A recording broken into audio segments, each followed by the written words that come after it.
গল্প পিয়নের আসরে সবাইকে স্বাগত জানিয়ে শুরু করছি আজকের গল্পের আসর। আজ শোনাবো ভারতের লোককথা থেকে নেয়া গল্প গাধা হলো গাধা। শুরু করছি আজকের হাসির গল্প গাধা হলো গাধা।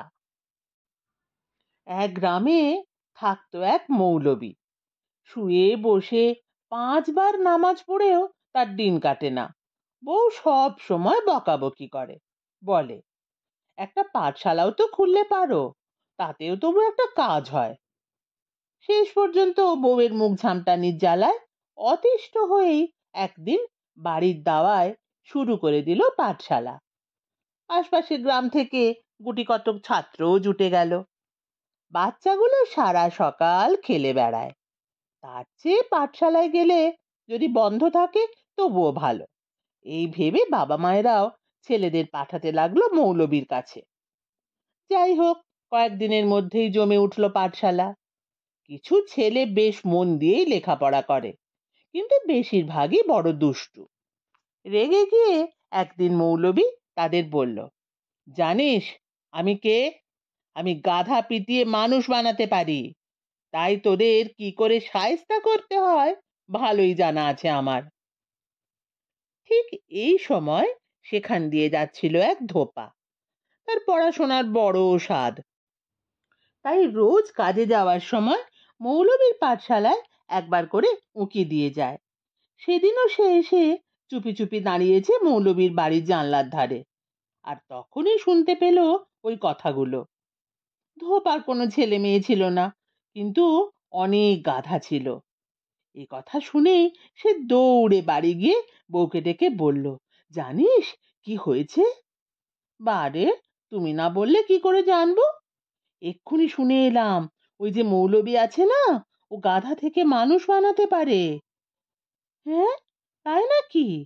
বউ তো খুব খুশি, বড় বড় চোখ করে আনন্দে ডগমগ হয়ে ধোপাকে বলে, তাহলে তো ভালোই হলো, আমাদের তো কোনো ছেলে মেয়ে নেই, তুমি বরং একটা গাধাকে নিয়ে যাও, সেটাকে মৌলবী বানিয়ে দিক ছেলে। আমিও সেই কথাই ভাবছি, গাধাগুলোর মধ্যে মতি সবচেয়ে ভালো, ওকেই নিয়ে যাই, কি বলিস? বউ সঙ্গে সঙ্গে বলে ওঠে, হ্যাঁ হ্যাঁ, সেই ভালো, শুভ কাজে আর দেরি করো না, কালই যাও। পরদিন সকাল হতে না হতেই ধোপা তার গাধা নিয়ে হাজির হলো মৌলবীর বাড়ি। গিয়ে শটান তার পা ধরে ফেললো, মৌলবী সাহেব দয়া করুন আমায়। মৌলবী তো ভেবেই পায় না তার সঙ্গে ধোপা দরকারটা কিসের, তাই শুধলো, আমি কি কাজে আসবো তোর? মৌলবী সাহেব, আমার কোনো ছেলে মেয়ে নেই, কিন্তু অনেকগুলো গাধা আছে, আপনি যদি দয়া করে অন্তত একটা গাধাকে মানুষ করে দেন তো বড় উপকার হয়। এ কথা শুনে মৌলবী তো আকাশ থেকে পড়ে, এ কি কোনোদিন সম্ভব? এই সকালবেলা এমন তামাশা কার ভালো লাগে? সে তো হেসেই উড়িয়ে দেয়। কিন্তু ধোপা নাছোড়বান্দা একঘেয়ে সুরে বারবার বলে, দয়া করুন মৌলবী সাহেব, দয়া করুন আমায়। অনেক বোঝানোর চেষ্টা করে মৌলবী, আরে বোকা, গাধাকে কখনো মানুষ করা যায়, না মানুষকে গাধা? কে কার কথা শোনে? শেষে মৌলবী ঠিক করে এই বোকাটাকে আচ্ছা করে শিক্ষা দিতে হবে। তখন সে বলে, ঠিক আছে, আমি সাধারণত এরকম কাজ করি না, তবে তুমি যখন এত করে বলছো আমি তোমার জন্য করব। কিন্তু গাধাকে মানুষ করা তো সোজা কথা নয়, এজন্য সময় লাগবে, টাকা লাগবে, দিতে পারবে তো? আর কি চাই? মৌলবী রাজি হয়েছেন, অনেক ভাগ্য তার। কোনো রকমে নিজের আনন্দ সামলে শুধলো ধোপা, কত টাকা লাগবে মৌলবী সাহেব? 200 টাকা আর 6 মাস সময়, ঠিক আছে? ঠিক আছে, আমি কালই টাকা আর গাধা নিয়ে আসবো, পেন নাম হই, আপনার বহুত কৃপা। এই বলে সে তাড়াতাড়ি বাড়ি গিয়ে বউকে সব বলল। বউ জানালো, সত্যি গো, কত বুদ্ধি তোমার, এত কম টাকায় কি করে রাজি করালে মৌলবী সাহেবকে? রাতে তাদের জমানো টাকা থেকে 200 টাকা নিয়ে সুন্দর একটা বটুয়াতে গুছিয়ে রাখলো, আর ভোরবেলাতেই মতিকে সাজিয়ে গুছিয়ে নিয়ে ধোপা চলল মৌলবীর পাঠশালায়। যাওয়ার আগে পই পই করে বউকে বলে গেল, এক্ষুনি কাউকে বলিস না, আগে ঘরে ছেলে আসুক, তারপর তখন সব্বাইকে পাত পেড়ে খাওয়াবো।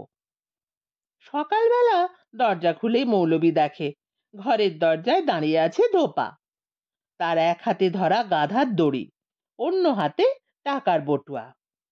বটুয়াটা হাতে নিয়ে এসে বলল, বাহ, ভারী চমৎকার গাধা, এর থেকে খুব ভালো মানুষ তৈরি হবে। এখন ওই বাঁটটাতে ওকে বেঁধে রেখে যাও, 6 মাস পরে এসো। মতিকে আদর করে ধোপা চলে গেল, আর মৌলবী হাসতে লাগলো, হা হা হা হা হা হা। হাসি আর থামেই না। পাঠশালার ছাত্ররা পড়তে এসে অবাক হয়ে তাকিয়ে আছে।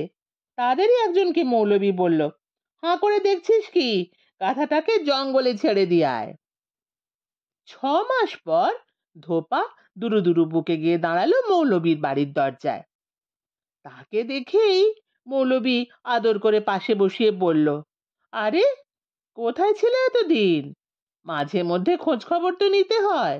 তোমার মতি তো এখন বিখ্যাত মানুষে, সে বারাণসীর কাজী হয়েছে। ঠিক শুনেছে তো? ধোপার মুখ দিয়ে কথা বেরোচ্ছে না, কোনো রকমে বলল, তাই কি করে দেখতে পাবো তাকে? কেন, সোজা বারাণসী চলে যাও, সেটা অবশ্য একটা কথা। দাড়ি নেড়ে মৌলবী বলল, তুমি বরং একটা কাজ করো, যাওয়ার সময় যে থলিটাতে করে ওকে খাওয়াতে, সেটা সঙ্গে করে নিয়ে যেও। ওটা দেখলে ও নিশ্চয়ই চিনতে পারবে। ভুলে যেও না কিন্তু থলিটা নিতে। বাড়ি গিয়ে বউকে পুরো গল্পটা শোনালো ধোপা। সত্যি, মৌলভী সাহেব কি ভালো, তাদের মতিকে কত বড় মানুষ বানিয়ে দিয়েছেন। কিন্তু মতিকে না দেখা পর্যন্ত তাদের আর স্বস্তি নেই। পরদিন সকালে ধোপা আর ধোপার বউ রওনা দিল বারাণসীর দিকে। মতিকে বাড়ি আনতে হবে। জিজ্ঞাসা করে করে ঠিক জায়গায় গিয়ে যখন তারা পৌঁছলো, কাজী তখন দরবার করছেন। দূর থেকে কাজীকে দেখেই তো তারা মুগ্ধ। বউ বারবার বলছে, দেখো দেখো, আমাদের মতি কি সুন্দর হয়েছে। ধোপা বলে, সত্যি কথা, কিরকম চালাক চতুর বিদ্বান, কত লোক ওকে ঘিরে বসে আছে, মন দিয়ে ওর কথা শুনছে, কিন্তু কাজী যে একবারও তাকাচ্ছে না এদিকে। ধোপা হাত পা নেড়ে হেসে অনেক রকম করে চেষ্টা করলো কাজীর নজর কাড়ার, কিন্তু সব বৃথা। কাজী খুব ব্যস্ত, ফিরেও তাকাচ্ছেন না এদিকে। তখন ধোপার মনে পড়লো মৌলবীর কথা। পুটলি হাতড়ে বের করলো মতির সেই দানা খাওয়ার থলিটা। কিছুক্ষণ পরে কাজী তার লেখা থামিয়ে মুখ তুলে সামনের দিকে তাকালেন। সুযোগ বুঝে ধোপা এবার মতির দানা খাওয়ার সেই থলিটা কাজীর একেবারে সামনে তুলে ধরলো। লোকটার মতলব কি, বারবার ওই থলিটা নাড়িয়ে তার দিকে চেয়ে হাসছে কেন? ব্যাপারটা দেখতে হচ্ছে তো। কাজী লোক পাঠিয়ে ডেকে আনলেন ধোপাকে। ধোপা তো মহা খুশি, এতক্ষণে তাহলে চিনতে পেরেছে মতি। কাছে গিয়ে দাঁড়াতেই কাজী ধোপাকে জিজ্ঞাসা করলেন, কি চাই তোমার? শুনে তো ধোপার আক্কেল গুড়ুম, বেটা বলে কি? রেগে গিয়ে সে বলল, বেয়াদব, চিনতে পারছিস না তোর মনিবকে? কাজীর সঙ্গে কেউ কোনোদিন এইভাবে কথা বলেনি, তাই ধোপার স্পর্ধা দেখে তিনি চোখ রাঙিয়ে বললেন, তোমার সাহস তো কম নয়, কি বলছো কি? ধোপা এক নাগাড়ে তখনও বলেই চলেছে, অকৃতজ্ঞ গাধা, তোকে মানুষ করাটাই আমার ভুল হয়েছে। এই দেখ, ভালো করে দেখ, এই থলি থেকেই রোজ তুই দানা খেতিস, আমি দানা দিতাম, আর সেই আমাকেই এখন চিনতে পারছিস না? সারা দরবার শুদ্ধ লোক হাঁ করে শুনছে ধোপার কথা। লোকটা যে মাথাটা একেবারেই খারাপ। কাজী বলে উঠলেন, মুখ সামলে কথা বল বেয়াদব। কিন্তু ধোপা কি থামার পাত্র? সেও রুখে উঠে বলল, পাজি হতচ্ছাড়া, ভাবছিস মানুষ হয়ে সাপের 10 পা দেখেছিস? মনিবকেই ধমকাচ্ছিস? কি করে তোকে শায়েস্তা করতে হয় দেখাচ্ছি।